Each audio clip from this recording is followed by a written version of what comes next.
La société a décidé depuis environ un an de regarder d'un petit peu plus près ce marché qui n'était pas à l'origine l'un des marchés que nous visions, c'était étant plus concentré sur les marchés du paiement et du NFC. Néanmoins, il était évident que l'ID, allant de plus en plus vers des solutions basées sur des microprocesseurs sans contact, il était important de regarder si nous pouvions adresser certaines des applications avec les microprocesseurs dont nous disposions. Une des grandes, je dirais, directions qui a été prise a été de regarder la possibilité d'exploiter les plateformes semi-conducteurs que nous avions pour le marché du paiement et de voir si une application pouvait en être faite pour l'ID. Donc c'est une démarche que nous avons baptisée, une initiative que nous avons baptisée ICAO Lite et qui consiste en fait à essayer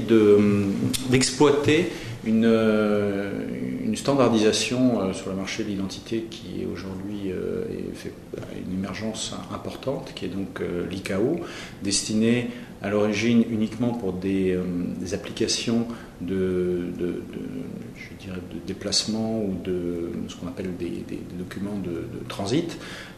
c'est-à-dire soit des passeports, proprement dit, ou des applications d'identité nationale qui servent aussi à voyager. Et donc, utilisant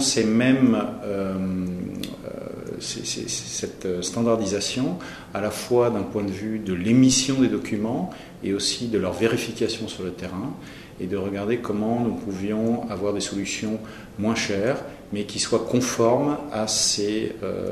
frameworks, à la manière dont on émet et dont on vérifie ces documents sur le terrain. Donc, cette démarche nous a amené à implanter dans des plateformes de silicium à l'origine destinées pour le domaine du paiement et à les implanter donc toute la structure des données telle que définie par l'ICAO et ainsi donc offrir sur le marché des solutions à la fois hardware et software conformes à ces frameworks et qui soient en même temps beaucoup moins chers, beaucoup plus faciles à mettre en œuvre.